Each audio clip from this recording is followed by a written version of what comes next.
So if you've ever wanted to experience student life in Japan to learn the Japanese language, it might be much easier than you thought, even if you don't speak the language at all, and even if you're not currently enrolled in higher education. I'm talking about language schools. This is the 101 of what they are and what you need to study at them in Japan. These are schools developed for the sole purpose of teaching foreigners Japanese while they live in Japan. They often show great success because students benefit from immersion in the language day to day, as well as daily classes with trained teachers. It is a thriving industry with a lot of options to choose from, but I'll be basing today's info on the three that I've heard the most reputable testimony on, which would be Gogo Nihon, EF, and Shinjuku Nihongo Gakko. A general guideline for checking if a program is legit is seeing if they can provide you with a certificate of eligibility to get you a student visa, so check if they have a program that is longer than the 3-month tourist visa. Offers range from 3-month courses all the way up to 2 years of Japanese language school, offering education to complete beginners as well as those aiming for a full fluency trying to pass the JLPT N1 test. They're flexible, they want to teach you,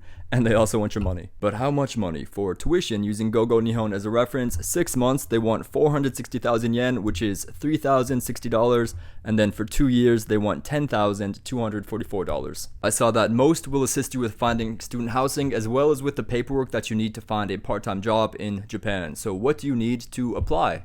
Some money to start. Most have an application fee. For Gogo Nihon, it was about $250 non-refundable, as well as a photocopy of your passport, some passport size photos for your visa, a certificate of your most recent highest education, as well as a bank statement to show that you have enough money to survive in Japan. When I studied abroad, they wanted to check that I had at least $5,000 in my bank account, which I didn't at the time, but that's another story. Pro tip also, from my experience, apply for scholarships. They allowed me to study abroad, and I checked that many of them are available for language schools, in specific the MEXT scholarship that is sponsored by the Japanese government. If you're accepted, and from what I've checked, they all have a very high acceptance rate, they'll walk you through the steps of getting your student visa through your local Japanese embassy. The whole process usually takes about 5 months, and I loved studying abroad.